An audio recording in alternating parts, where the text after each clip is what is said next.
Eu quero ler um texto com você que está em Gênesis, do capítulo 32, e nós vamos ler a partir do verso 22. E eu vou te explicar qual é o contexto em que isso acontece. Gênesis 32,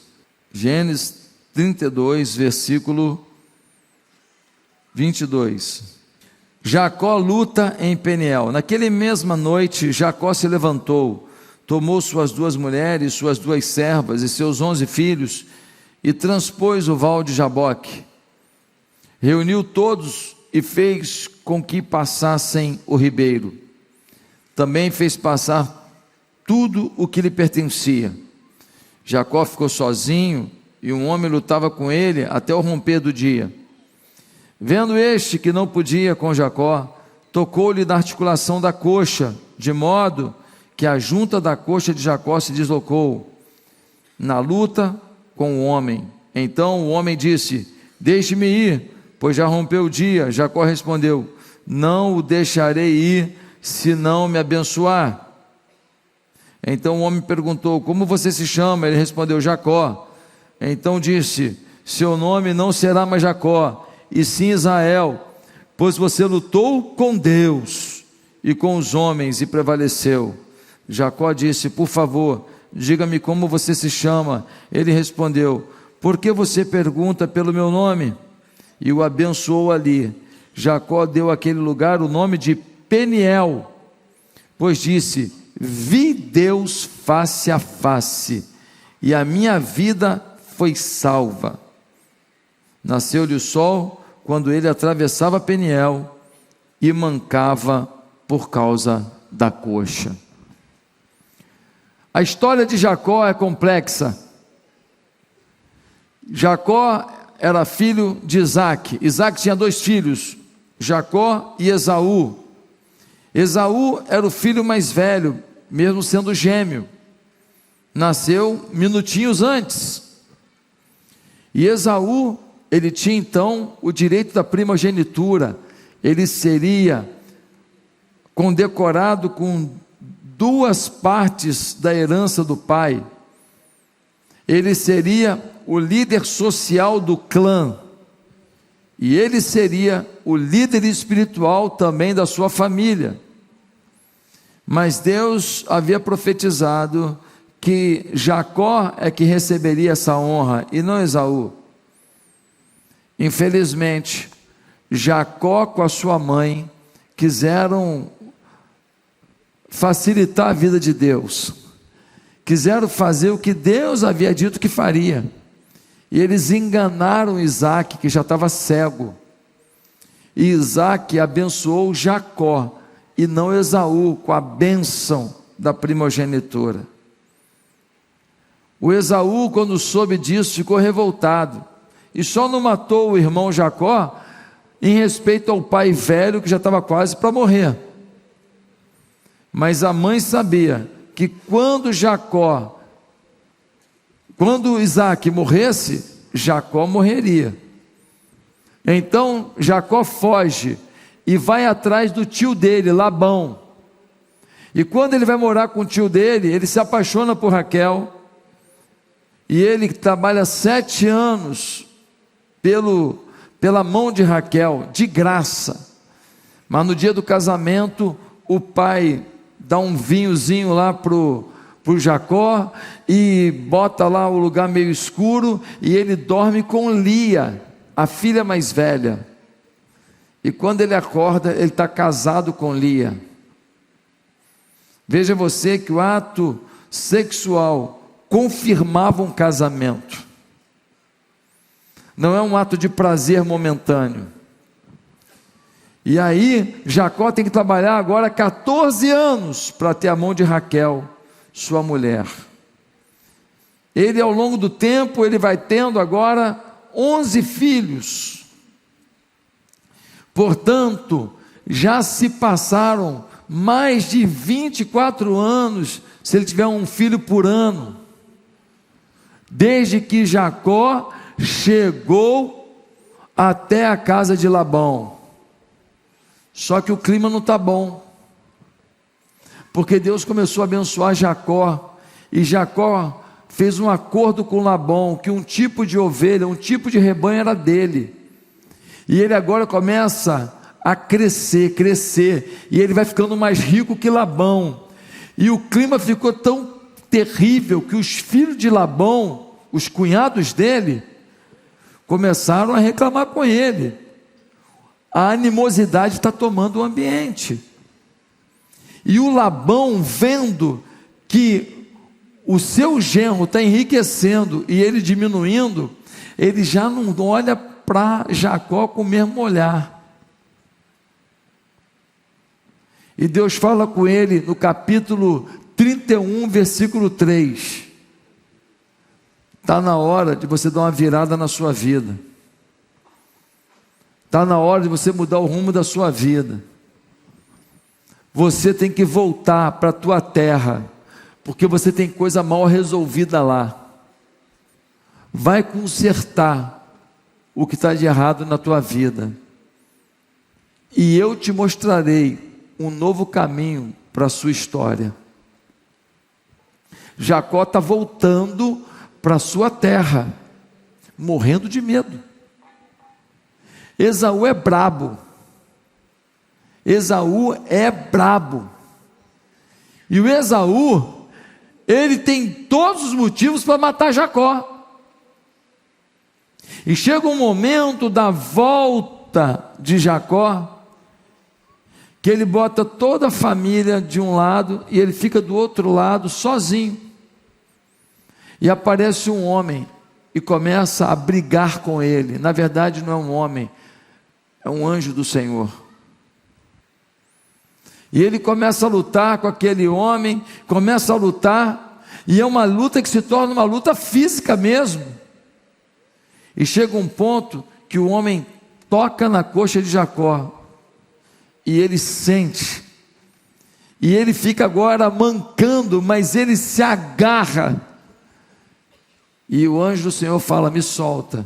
E ele fala: não te solto, a não ser que você me abençoe.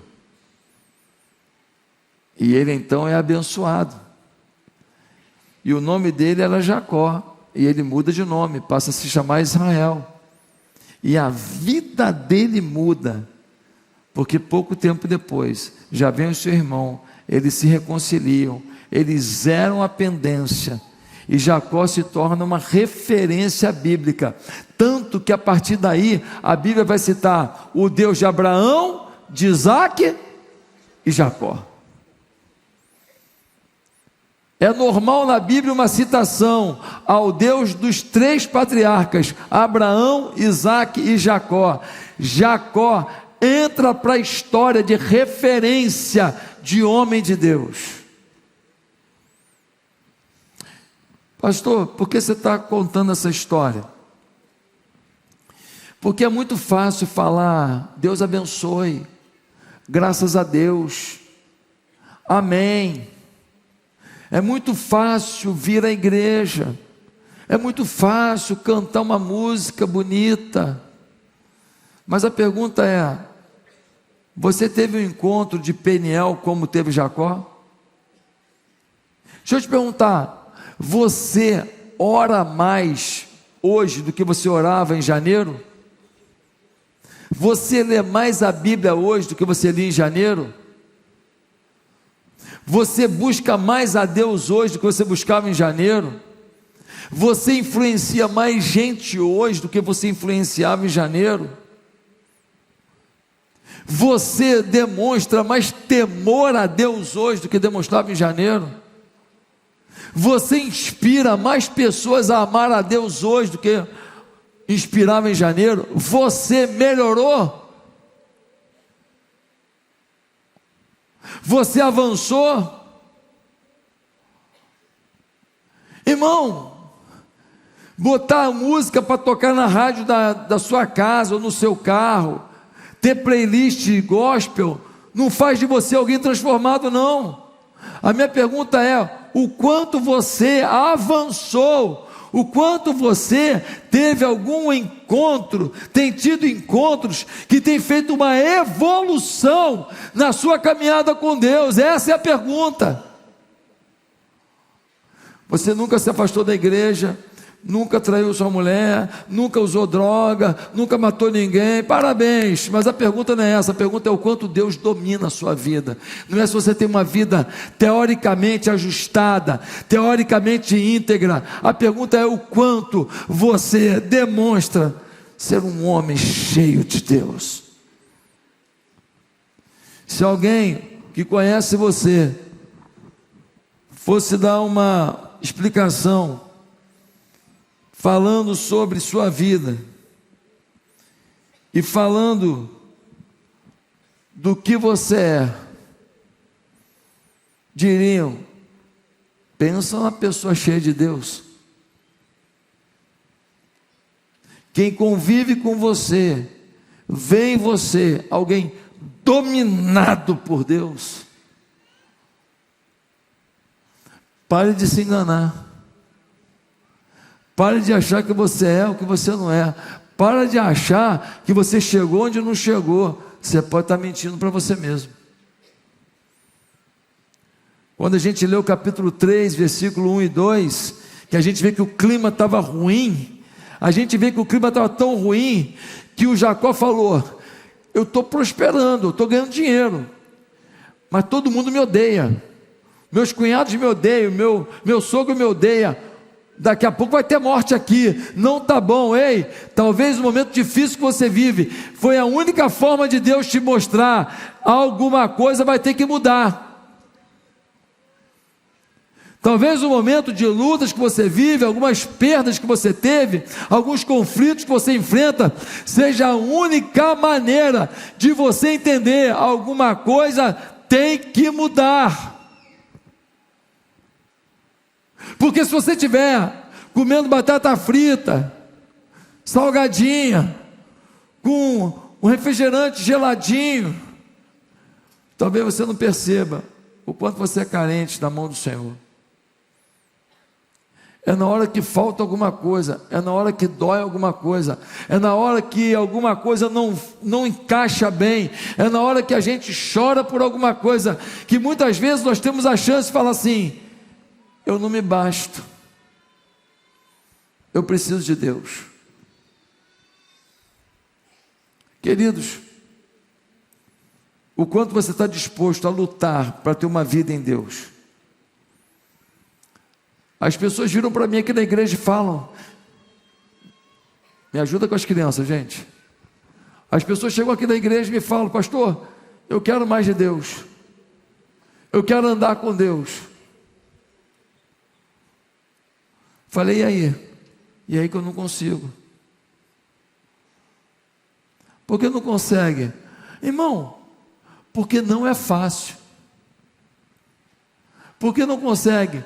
Porque tem que insistir. Só que para ganhar dinheiro você insiste, para ser promovido você insiste, para ganhar músculo puxando os ferros você insiste, para poder correr 21 quilômetros você treina, você insiste, para poder ficar arrumadinho você junta um dinheiro, vai lá naquele salão e paga lá as benfeitorias, você insiste. Para dar um upgrade no visual, você que já teve 5 filhos, você chama o cirurgião e fala: dá uma guaribada aí, irmão, melhora a performance aí. Para tudo que você quer, você se vira, você junta dinheiro, você se esforça. Mas o quanto você faz isso para ser transformado por Deus? O quanto você faz isso para ter a música de hoje na tua vida? Como é que é a música? Se não tenho a ti, não tenho nada, nada eu serei sem ti, Senhor. O quanto isso é uma verdade. O quanto isso é verdadeiro na tua vida. Você tem que lutar para ser melhor. E como que é uma luta com Deus? Como a luta que Jacó travou. Primeiro, Talvez você precise de um tempo de solidão. Muita gente não vai ser transformada por Deus, sabe por quê? Você está o tempo inteiro cheio de gente em volta, você está o tempo inteiro com muita informação, você está o tempo inteiro com muita agitação, você está o tempo inteiro conversando, falando, você não tem solitude.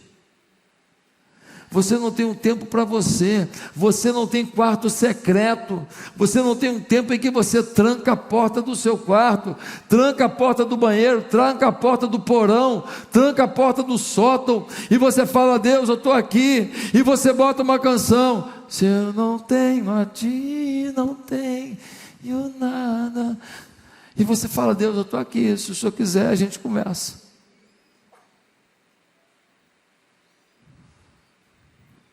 Eu estou aqui, eu não sei nem por onde começar, mas eu queria muito sentir a tua presença de uma maneira que eu não estou sentindo. Eu queria muito ter o toque do Senhor na minha vida de um jeito que eu não tenho. Eu queria muito ser visitado pela alegria do teu Espírito na minha vida de um jeito que eu não estou experimentando. Talvez você precise ficar um pouco só, sem celular, sem gente, ter o teu tempo secreto dizendo: Deus, vem, faz comigo. Segundo lugar, como é uma luta com Deus? Passa por forte desejo de ajustar o que está errado. Se você quer uma luta com Deus, você precisa entender, você vai ter que mudar o que está errado. Não adianta lutar com Deus por algo a mais com Ele, se você não está disposto a arrancar da sua vida as coisas que não valem a pena, a forma que você fala que não está certa, o jeito que você trata as pessoas que não está certo, a sua falta de humildade para ouvir um conselho, a sua incapacidade de ser generoso com quem precisa, a sua incapacidade de ser sensível à voz de alguém que clama pela tua ajuda. Algumas pessoas estão vivendo uma vida sexual errada. O que é pecado é pecado. Algumas pessoas estão vivendo pornografia. O que é pecado, tem consequência, bloqueia a ação de Deus. Algumas pessoas vivem a vaidade, uma vaidade desenfreada. Todos nós temos nossa vaidade, todos nós. Mas uma vaidade que bloqueia a ação de Deus, dominante. Alguns têm vícios. Ontem eu estava num casamento, aí de repente eu vejo um cara fazer assim.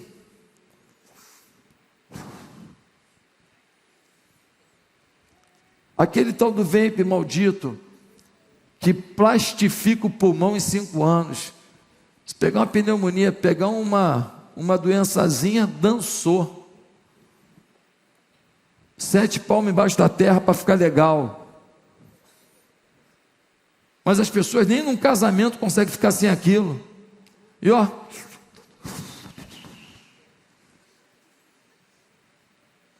alguns é bebida. Não, eu bebo um vinhozinho final da noite para relaxar. Você não bebe um vinhozinho final da noite para relaxar, você é cachaceiro.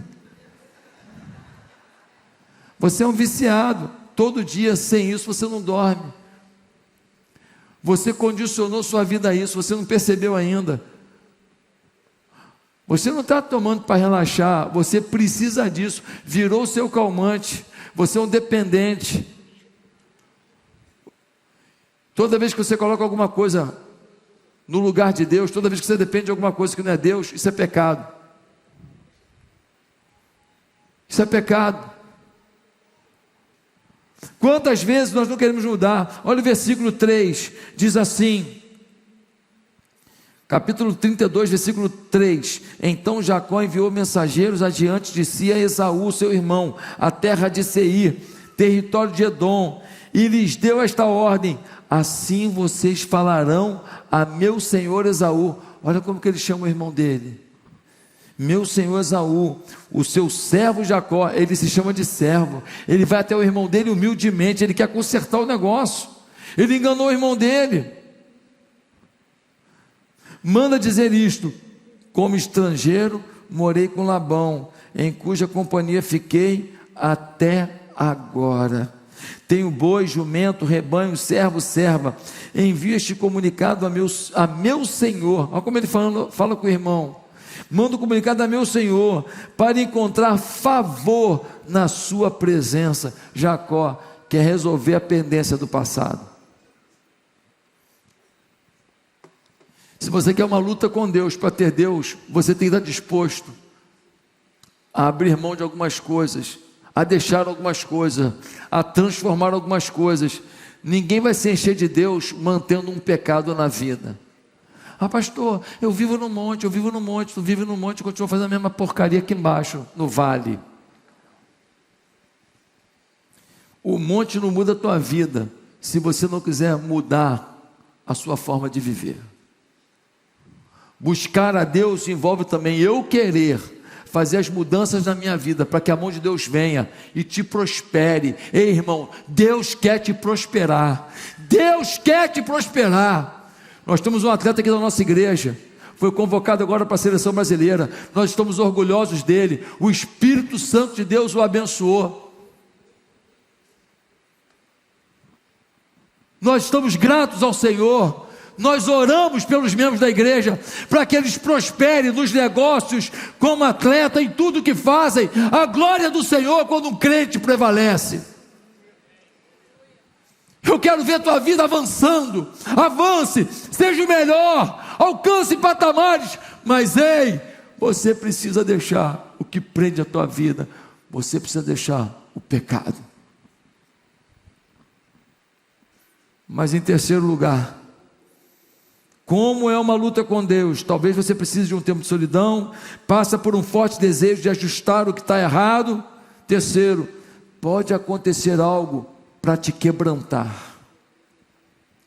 Como é a luta com Deus? Olha o que diz o texto, versículo 25, diz assim: vendo este que não podia com Jacó, tocou-lhe na articulação da coxa, de modo que a junta da coxa de Jacó se deslocou na luta com o homem. Ele estava lutando com o anjo de Deus. O anjo queria que Jacó se rendesse, mas Jacó ainda está achando que ele faz sozinho, que ele é o cara, ele lutando com o anjo de Deus. O anjo veio e tum, quando bateu na coxa, ele tum. Quem percebeu?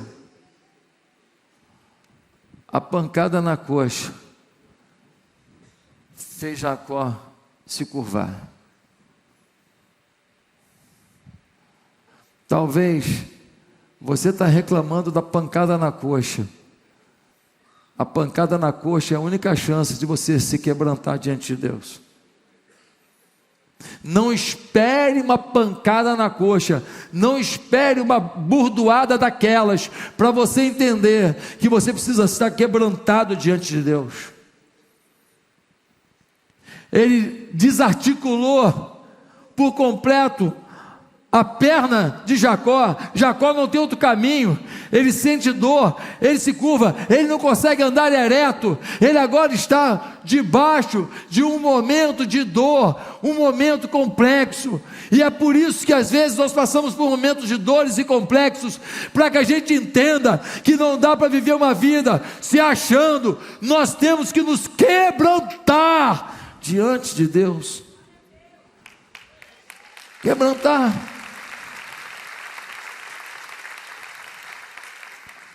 Estava vindo contra Jacó, Esaú, com 400 homens, diz o texto. Amigo, 400 homens, está maluco? Por que ele está vendo 400 homens? O Jacó pensou, para me matar, só pode ser.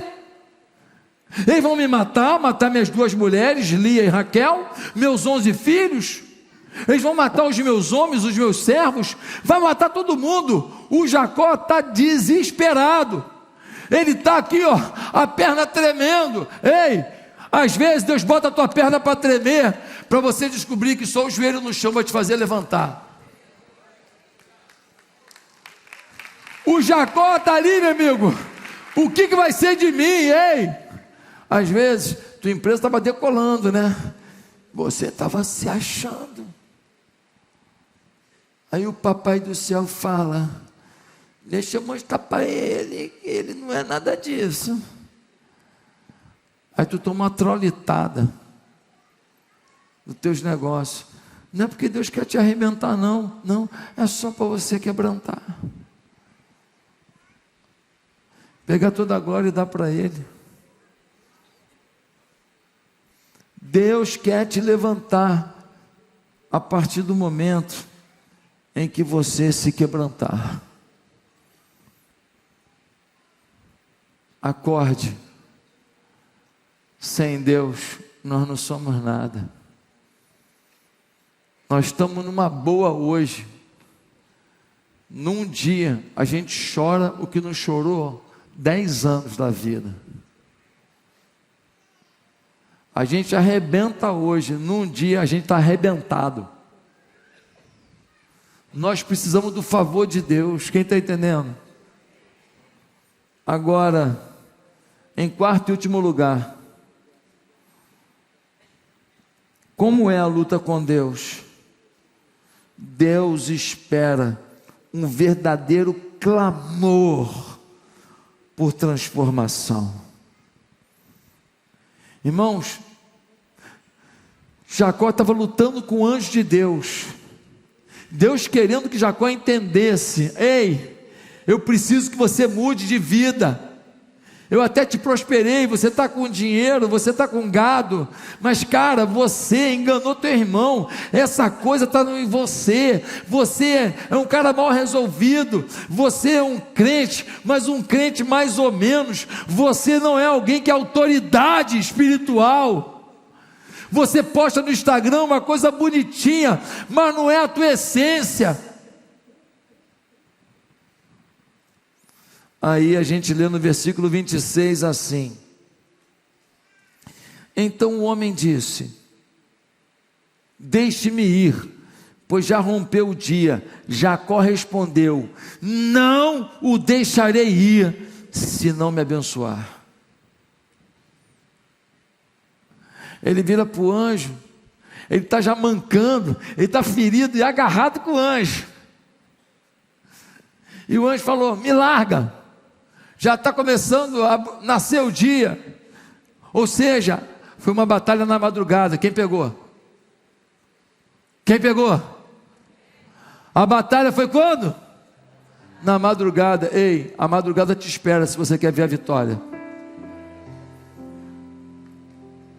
Tem coisa na tua vida que você só vai resolver na madrugada. Tem coisa na sua vida que Deus só vai te entregar na madrugada. Marca um encontro com o Pai na madrugada.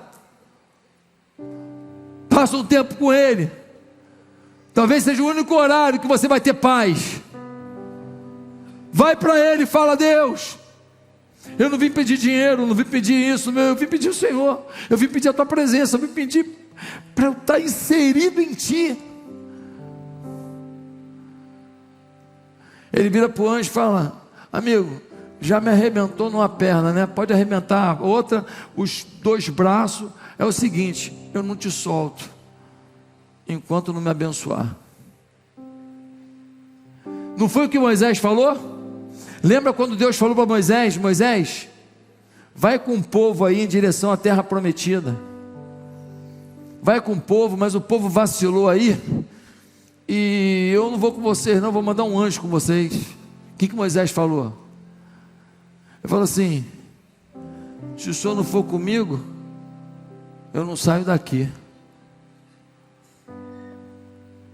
Moisés falou: se o Senhor não for comigo, esquece, estou numa boa, vou ficar aqui, eu não vou, sem o Senhor é ruim. Vou mandar um anjo. Não quero um anjo, quero o Senhor. Eu estou conduzindo o povo para cumprir a promessa feita a Abraão, para cumprir a história que o Senhor planejou. Eu não vou sozinho. Se o Senhor não for comigo, eu não vou. Eu me lembro de um momento muito interessante. Foi um momento muito legal. Eu fui convidado, eu era um jovem pastor, e eu fui convidado para pregar na terceira igreja batista de Campos, dos Goitacazes. E eu preguei na sexta-feira uma série de mensagens evangelísticas. Mensagem evangelística é uma mensagem que você prega e convida as pessoas para aceitar Jesus como Senhor da vida. E aí, eu preguei na sexta-feira e preguei no sábado. E o povo começou a falar comigo assim: pastor, eu estou convidando minha família inteira. Domingo vem todo mundo. E um fala, o outro fala. Aí uma irmã chega e fala assim: pastor, domingo o meu marido, que não é crente, ele está vindo à igreja. Pastor, estou com muita fé que domingo Deus vai tocar no coração dele. E a pressão aumentando. O outro: pastor, meu filho está afastado da igreja, só anda com o menino que não é da igreja, está fazendo coisa errada, mas ele me prometeu que domingo ele vem para te ouvir. Pastor, estou orando muito para domingo ser uma bênção. Irmão, a pressão aumentou. Naquele domingo à tarde, eu fiquei estudando o sermão e orando e falando: Deus me usa, Deus me usa. Esse povo vai levar um monte de gente hoje, Senhor, tem misericórdia. E eu orando, clamando a Deus e orando e estudando o sermão. E olha, eu suava frio. Eu estava numa pressão incrível. Ah, pastor, mas ia pregar uma mensagem. Você já tinha pregado tantas. Mas eu ia pregar a mensagem, porque aquele povo estava achando que ia ser a mensagem. Aquele povo estava apostando todas as fichas na transformação da família naquele culto, e eu era o portador da mensagem. A pressão era muito grande. O meu emocional estava dominado, e eu orava de joelhos a tarde inteira, falando: Deus, me usa de joelho a tarde inteira. E eu levantava, estudava, eu sabia já o sermão decorado de ponta a ponta, eu já estava com tudo detalhado e muita pressão.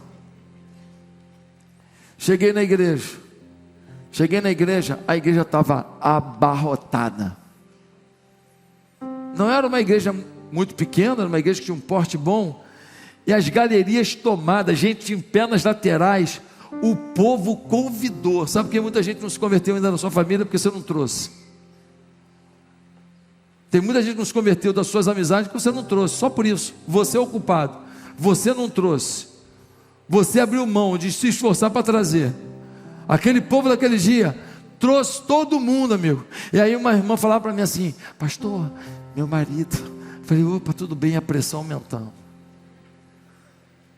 A outra irmã: pastor, olha aqui, meus 2 filhos, o Sandrinho, a Mariazinha. Eu: opa, muito prazer e tal. E ele falou: pastor, eles vieram hoje, ela é a primeira vez. Eu falei: meu Deus, a pressão aumentando. Sento, o culto começa, louvor, oração e tal, e eu, uma pedra de gelo. Que nem você assim, que você que está um tempão aqui na igreja, não tomou decisão ainda, geladão, senhor gelado. Eu estava igual você, talvez. Eu gelado. Não é comigo. O pastor está falando, mas não é comigo. Irmão, começou a bater um desespero. Porque está chegando a hora de eu entregar a palavra, e eu gelado. Parecia que eu estava nem tendo culto. Estava querendo fugir dali. E já começando a ficar nervoso. Eu fiz uma oração. Eu me lembro dessa oração como fosse hoje. Falei: Deus, se o Senhor não vier agora e me fizer sentir alguma coisa do teu espírito, o pastor vai me chamar e eu não subo ao púlpito para pregar. É com o Senhor agora. Eu estou aqui gelado, o culto acontecendo, e parece que não tem nada a ver comigo. Senhor, se o Senhor não vier agora, se o teu Espírito não me tomar, Senhor, eu não vou subir o púlpito desse jeito para pregar o evangelho da salvação. Eu não vou. E aí a banda que ia tocar a última música antes de eu pregar, o pastor falou: a banda vai cantar, depois o pregador vai pregar. E a banda era banda e voz. E os caras subiram e cantaram uma música que eu nunca tinha escutado. Uma música parecida com essa. Se eu não tenho a ti, não tenho nada. Eu escutei essa música em Fortaleza pregando essa semana. Liguei para o pastor Felipe, falei: pastor, olha essa música. Ele falou: já está na playlist. Falei: então canta domingo. Nada eu serei sem ti, Senhor. Aquela música foi tomando meus sentimentos. Meus irmãos, o Espírito Santo começou a fazer uma queimação. Começou na cabeça, veio vindo assim, os braços tudo tomando. Uma presença imanente, uma presença manifesta do Espírito Santo.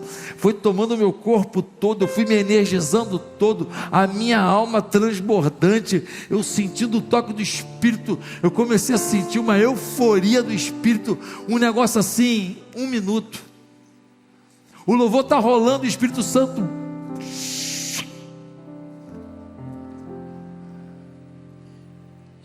falei: agora eu vou. Funciona, né? Subi ao púlpito. Eu acho que eu nem precisava pregar, porque o sermão não estava à altura do que eu estava vivendo. Mas eu preguei, porque a fé vem pelo ouvir a palavra de Deus.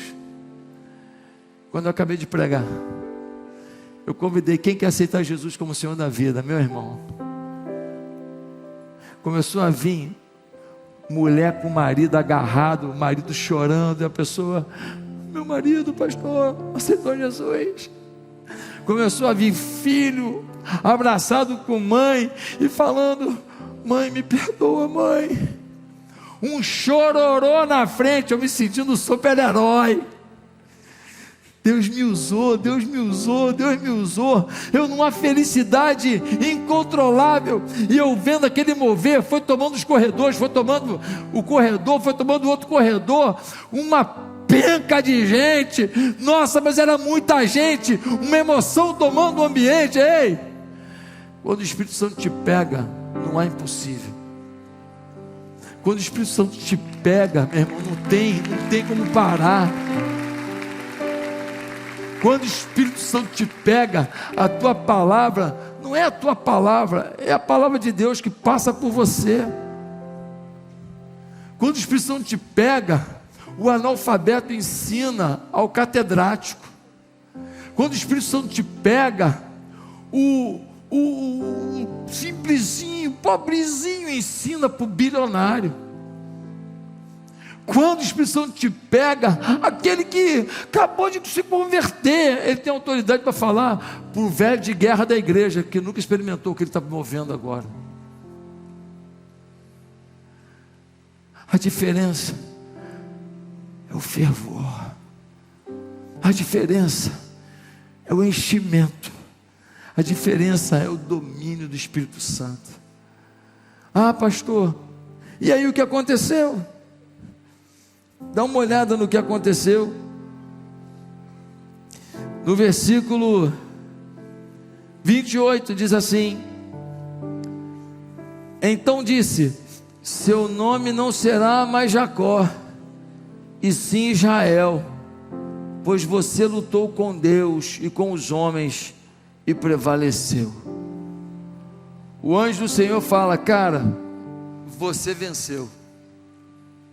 A Bíblia diz que quem procura acha, que quem bate na porta, a porta se abre. Jacó lutou com Deus por Deus, não por coisas. E diz a Bíblia que Deus mudou o nome dele. O nome dele era Jacó, significa o quê? Enganador, porque ele tinha enganado o seu irmão. O nome era a identidade da pessoa, e Deus muda o nome dele para Israel, que significa o que lutou com Deus, ou significa príncipe que persevera no Senhor, príncipe que prevalece diante do Senhor. Meus irmãos, hoje Deus tem que virar o teu nome. Você pode continuar chamando Marcelo, ou Maria, ou Patrícia, ou Antônio, ou Carlos, ou Cícera, não importa. Mas a tua identidade Deus quer mudar. Ei, eu acredito num Deus de mudanças rápidas. Quando a gente tem um Peniel, o nome do lugar ficou chamado Peniel, lugar de encontro com Deus. Se você tiver um encontro com Deus, vira a chave da tua vida. Deus está te chamando para um Peniel. Chega de ser mais um, chega de ser o que você foi até hoje. Agora olha no versículo 29, Jacó disse: por favor, diga-me como você se chama. Ele respondeu: por que você pergunta pelo meu nome? E o abençoou ali. Jacó falou: eu não te solto se não me abençoar. O anjo do Senhor o abençoou ali. Deus quer hoje que você tenha uma virada de chave. Deus quer hoje que você seja alguém conhecido por ser cheio do Espírito Santo. Jacó já sabia que o que ele tinha de riqueza era de Deus. No capítulo 31, versículo 10, ele diz: sou indigno de todas as misericórdias e de toda fidelidade com o teu servo. Apenas com um cajado atravessei o Jordão, e agora já são 2 bandos, ou seja, já tinha 2 rebanhos. Ele reconhecia que de Deus vinha a sua prosperidade, mas Deus queria mais do que prosperá-lo. Deus queria que ele fosse alguém dominado pela presença do Senhor. Deus quer prosperar a sua vida, mas no sentido mais amplo, não apenas no que você tem, mas no que você é. Deus quer que a sua palavra seja a voz profética onde você chega. Você pode ser engenheiro, médico, jogador de futebol, manicure, pedreiro. Aonde você chega, chegou alguém com a autoridade do céu. Chegou alguém com a autoridade divina.